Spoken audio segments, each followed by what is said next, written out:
আর আজকে একদম সকাল থেকে না শরীরটা ভালো লাগছে না, মনে হচ্ছে না যে কিছু করি কাজ, জানো তো। কিন্তু এই যে একটু শাক ছিল, সেটা কাটলাম। শাক ভাজা, শাকের তরকারি, এগুলো হচ্ছে আমাদের রোজ লাগে। শাকটা হচ্ছে আমার সব থেকে প্রিয় একটা খাবার, বুঝলে। তাই আজকে আর সেরকম কিছু রান্না করছি না। আজকে এই যে সব সিদ্ধ দেবো।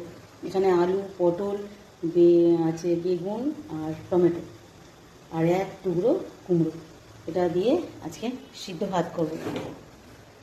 কর্তামশাই না থাকলে তো আরও যেন হচ্ছে রান্নার ঝামেলা থাকে না, আর সেদিন মনে হয় যা একটুখানি কিছু করলেই হয়ে যাবে, এরকম ব্যাপার।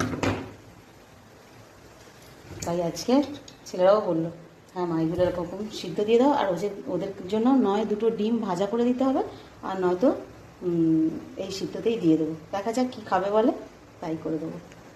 তো চলো এখন এটা রান্নাটা করে নিই। রান্না আজকে একদম সহজ রান্না, এক্ষুনি হয়ে যাবে। ভাতের এদিকে বসিয়ে দেবো আর এদিকে শাক ভাজাটা ভেজে নেবো, ব্যাস তাহলেই হয়ে যাবে।